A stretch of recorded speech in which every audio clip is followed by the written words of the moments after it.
Alors là, montagne de Corton? Ah non, non, pas du tout. Il y a effectivement... il y a des vignes là-haut, il y a une forte déclivité, mais non, pas du tout. Je suis pas en Bourgogne, je suis pas à Corton. Je suis en Alsace. Je suis dans l'Altenberg, de Bergheim. Je suis pas avec n'importe qui. Jean-Michel Deiss. Comment ça va? Ça va bien. Moi, la première question que j'ai envie de te demander, c'est quoi ce foutoir? Qu'est-ce que c'est que ça? De l'herbe, 10 000 pieds à l'hectare, de la confusion sexuelle, un palissage à 6 fils. Et qu'est-ce que c'est que ça? Quelle est cette vision de l'Alsace qui nous change tellement? Bon, non, il faut pas être choqué. C'est la tentative d'aller au plus près du possible, des rêves, des ambitions, des fantasmes du lieu. Le lieu, avant il y avait une forêt ici, parce que c'était une vieille vigne qui était retournée après 1918, qui était retournée finalement à la forêt. Ah, ouais. Et donc je suis arrivé ici, j'ai défriché ça, et si tu veux, ma posture, c'est vraiment une posture de respect, rendre au lieu sa voix, lui redonner la possibilité d'une expression. Voilà, c'est comment quelqu'un sort de l'autisme et retrouve une parole. Jean-Michel, tous des cépages différents, mais comment c'est possible? Mais si je lui donne pas toutes les lettres de l'alphabet, comment veux-tu qu'il écrive son nom? Comment veux-tu qu'il écrive ses rêves? Si je le limite à une police de caractère un peu gothique, avec du Riesling comme le R, tu vois, illisible, germanique, tarabiscoté, il va pas pouvoir dire, et je ne pourrais même pas le lire. Donc moi je suis arrivé ici avec cette idée absolument, enfin comment dire, évangélique, de lui donner notre alphabet si riche. On a 13 cépages. Et en creusant un peu... Je suis heureux de l'entendre, pas les 7 des livres de sommellerie. Ah non, non, non. Ah, enfin. Il y en a 13 et à l'intérieur de chacun, il y a encore des subdivisions et des... Oui, des petits chemins, des petits chemins. Voilà. Et donc j'ai voulu mettre là, si tu veux, toute cette richesse, tout ce patrimoine, je l'ai dit, je te donne ça. Voilà. Ouais. Et à toi d'en faire le meilleur usage. Non, mais à tous mes amis qui nous regardent, mais comment fais-tu tes traitements? Et tout le monde ne débourre pas en même temps, tout le monde... Ah non, ça c'est faux. Ah, vas-y, explique-moi. Ça c'est faux, parce que quand des plantes sont habitées par le lieu, lorsque des gens forment une communauté et parlent une même langue, lorsqu'ils se sentent profondément d'un pays, eh bien, ils sont profondément ensemble. Les Français, quand ils ont gagné la Coupe du Monde de football, ils se sentaient profondément français ce soir-là. Peut-être le soir où ils étaient le plus français de tous, quoi. Le terroir, c'est ton pays imaginaire. C'est là que tu es chez toi. Et donc, tous ces plants différents, tous ces cépages différents, cette flore différente, toute cette faune, elle se sent profondément d'ici, elle est portée, elle est imprégnée, elle vibre à la thématique de l'Altenberg. C'est comme ça que nos anciens ont compris le monde. C'est d'ailleurs, il ne faut pas se tromper, c'est grâce à ça qu'ils ont été capables de faire l'œuvre la plus forte, la plus profonde que l'être humain est capable d'imprimer sur cette terre où il ne fait que passer, c'est le cadastre. Des gens qui ne savaient ni lire ni écrire, qui en 750-800 ont fabriqué un cadastre, c'est-à-dire mettre dans le paysage des frontières pour arbitrer la génération, faire les transmissions. Mais si je comprends bien, là, tu es en train de me parler d'osmose. Complètement, oui. Tu me parles d'osmose. Le terroir c'est un objet d'osmose. Une harmonie complète entre la flore, la faune, l'humain, le climat, le sol. En parlant de climat, il y a quelque chose qui m'étonne. On est à 3 jours de la Toussaint. Il fait super beau, je suis en polo, j'ai même pas froid. Et on a un super soleil. Oui, il fait combien? Je sais pas, une quinzaine de degrés là. Comment ça se fait qu'il fasse aussi bon ici? Mais parce que c'est un endroit protégé, c'est un endroit qui a son propre microclimat. Ici, il n'y a jamais trop de vent, il fait jamais trop. Comment ça se fait que le vent est arrêté par quoi? Mais tu vois, on est à l'ombre portée de cette montagne qui s'appelle le Tenchel, qui est une montagne sacrée celte avec plein de lieux votifs, de rochers. Il y avait pas mal de religions. Oui. Voilà. Et donc, tu vois, finalement, l'Altenberg, c'est un lieu de rite, quoi. Parce que Altenberg, ça veut dire l'autel, le lieu consacré. Ça vient de altar, l'autel. C'est pas Alten, l'altitude, non, c'est le concept du lieu porteur d'un rite, lieu de rite. Voilà. Et si on parlait maintenant du vin, parce que moi tout à l'heure on a eu un atelier culinaire qui était fantastique.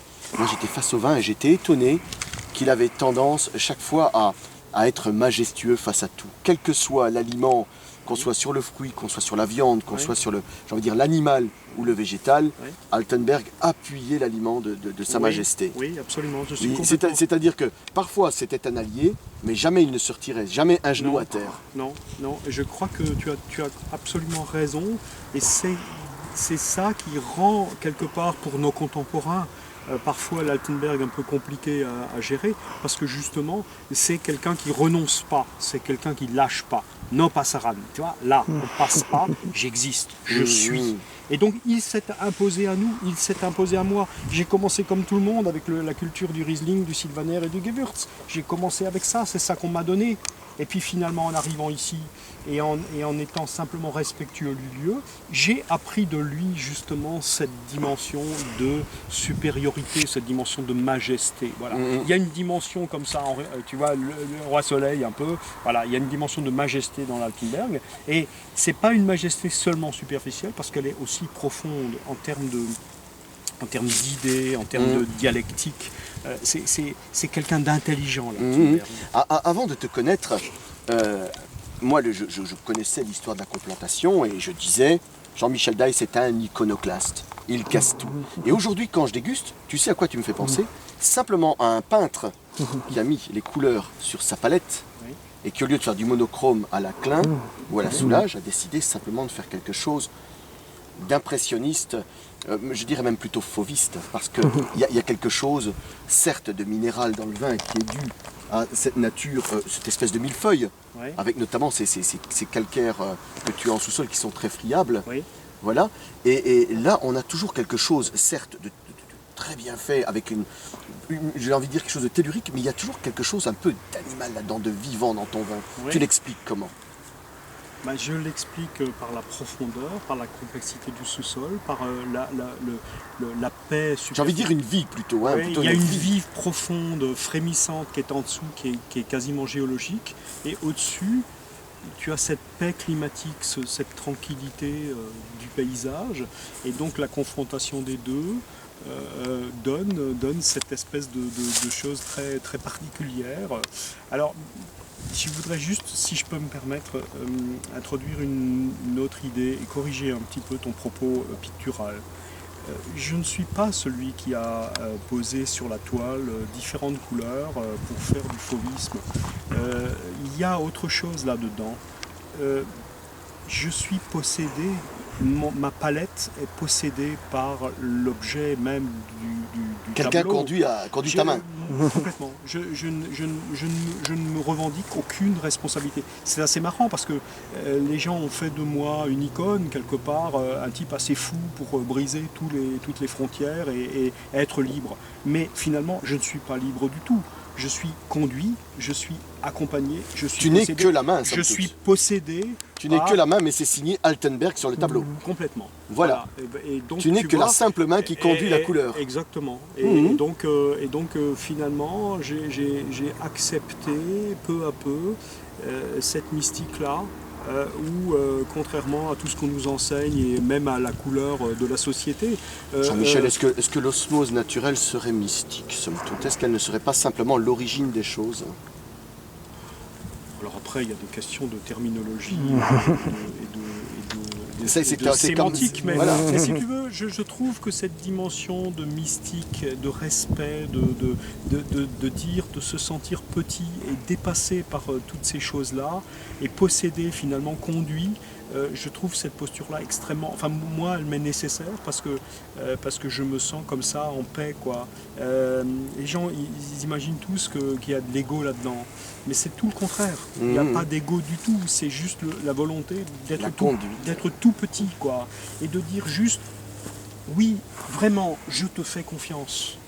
Tu es plus grand que moi, tu étais là avant moi, tu seras là après moi.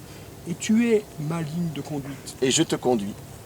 Et j'accepte où tu m'emmènes. Tu sais, si j'avais su la somme d'emmerdement qu'allait produire cette façon de faire de la viticulture, j'aurais renoncé. parce que je suis un homme normal, j'aurais eu la trouille. C'est certain. Et donc, finalement, d'accepter la loi de mon terroir, ça a donné un sens à ma vie. Et aujourd'hui, ce qui me touche le plus, c'est qu'il y a des gens du monde entier qui viennent me voir avec leurs bouteilles et ils me disent avant ton travail, on n'osait pas montrer cette bouteille parce qu'elle était ringarde, elle n'appartenait pas au système, c'était seulement la vigne de la grand-mère. Et aujourd'hui, on a de nouveau le courage d'écrire dessus le nom du lieu et d'assumer cette complexité parce que c'est notre honneur de travailler comme ça. Et puis ça me touche profondément. Et puis c'est la vie. Et puis c'est la vie. Et on peut conclure comme ça. Et c'est la vie. Et c'est le foisonnement et le doute de la vie. Pulsion de la terre. Ouais. Et moi je termine toujours comme ça, elle est pas belle la vie. Elle est belle la vie. N'est-ce pas? À la tienne. Santé. À bientôt mes amis.